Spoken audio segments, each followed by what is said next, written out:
lè master the act of kí n má bá ẹ sọ̀rọ̀ mọ́ esma ó ti ń lọ nìyẹn èèyàn kan wá ń fẹ́ gẹ̀hún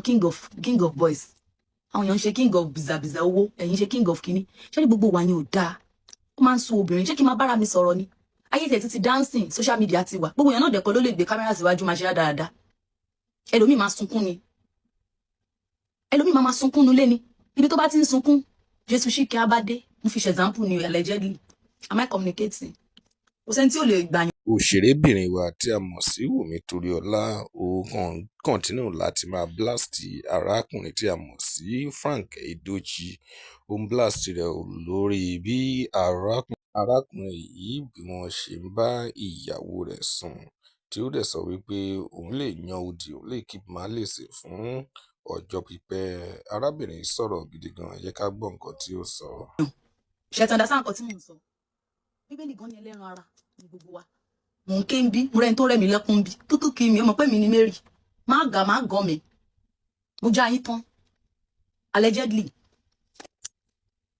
ṣé láwọn àti wa tó máa ń ṣe blog yẹn máa ń wò wọn pé ká ní mi ò lù ṣe fíìmù ni àlà wọn máa sá àjọ máa mú tán fúnra wa tẹ máa gbá tírẹ̀sì kan tẹ máa bú tẹ máa ṣàmáìkà wàhálà ẹ̀ máa sá torí ẹnu tèmi gan allegedly ó dùn ọjọ́ ká fìyẹn lẹ̀ tó ti ṣe ń sọ lọ èèyàn ọkùnrin wa Áńgẹ́lì Ṣìkẹ́ bá wá èèyàn máa gọ́ ẹlẹ́ran ara ni wá ṣé gbogbo àwọn obìnrin tó ń sọ fún yín pé àbọ́kùnrin tó ń sọ fún yín pé lòṣì oníṣekúṣe irọ́ ló ń pa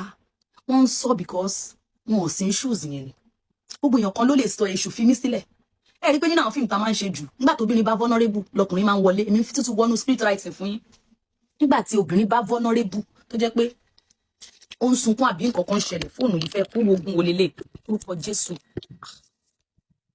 ẹ bá gbọ́ Yorùbá dáadáa ọ̀rọ̀ yóò ń ṣe tí yẹn máa lọ ẹlẹ́tẹ̀ mo mú ilé sọ ní English ṣé tí wọ́n sá nǹkan tí ń sọ it's in charge so èṣù ó máa fẹ́ vulnerability yẹn máa fẹ́ wò pé ṣé kí n máa bára mi sọ̀rọ̀ ni ṣó lè tẹ́ pé gbogbo àwọn family mi ló wà ń lo òyìnbó time difference gan kò lè jẹ́ ń bá anybody sọ̀rọ̀ àbí ọ̀rẹ́ mi wo mo fẹ́ pè tí mo fẹ́ sọ fún tí wọn kọ́ bá dé wà pé ẹlò are you crying have you eaten ibi ogun have you eaten fún married woman ibi ogun ni nǹkan mi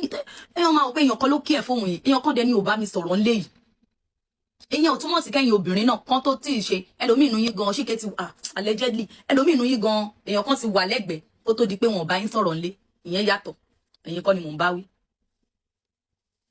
but ẹ jọ̀ọ́ ẹ̀yin ọkùnrin wa ẹ̀bẹ̀ lábẹ́ àmọ́ pa àmọ́ ṣe ẹ bá máa bá wa ní òdì ṣó ti yé yín ìgbà míì gan ẹ lè ṣe bíi pé ẹjọ́ ẹni tí ò kì í mọ ti kẹ́kàn lọ́dọ́gbọ́n kẹ́ ṣe bíi pé ẹ fẹ́ sọ tinú yín ẹ gẹ́ẹ̀tì ẹ máa ń ṣe mo lè mu dérí ọtí kan á máa dàbí pé mò ń sọ nú mi pé mo ti jó màá lọ tí mo fi ń rànnù ẹ kọ́rọ̀ kan fi lè parí ìyẹn ní marriage too tọ́lọ́n bá jẹ́ kó ṣeé ṣe ẹ gẹ́ẹ̀tì nǹkan tí ń sọ so èmi ń sọ fún yín pé ẹ̀yin ọkùnrin ẹ má máa di nǹkan sáyà ẹ máa lẹ́yìn keep malice ẹ lè dọ́gbọ́n mu ọtí ìdérí ọtí ṣe ti gẹ́ẹ̀tì kẹ́kàn fẹ́ fi pó fún wa pé ẹ fẹ́ sọnù yín you did this you did that and explain everything lọ ológun ọlọ́sẹ̀ kan ọlọ́sẹ̀ kejì ọlọ́sẹ̀ kẹta ọlọ́sẹ̀ kẹrin tó bá ti ń wọnú oṣù tó ti wọnú oṣù kan oṣù méjì oṣù mẹ́ta a ò fẹ́ kó o lọ nìyẹn marriage yẹn lọ nìyẹn ṣe ti gẹ́ẹ̀tì because a máa bá yín sọ́n sí ebúlẹ̀ máa bú èèyàn kan ti wá bú mi pé torí mo jẹ́ single mother ni mo ṣe ń sọ̀rọ̀ mi ṣé èèyàn kan máa fi single èèyàn pa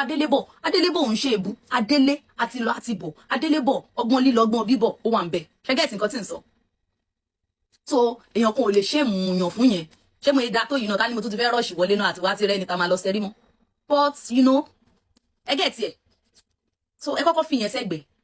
ẹ má wojú mi ẹ má wo gbogbo wèrè tí máa ń ṣe nu fíìmù ọ̀rọ̀ ẹnu mi ni kẹ́ gbọ́ kẹ́ fi George ẹ máa ṣe fùrùkákà tá bá ń já ń lé wa mẹ́yìn mi ló máa ń bẹ dáàdì mi ẹ sà nǹkan ti yàtọ̀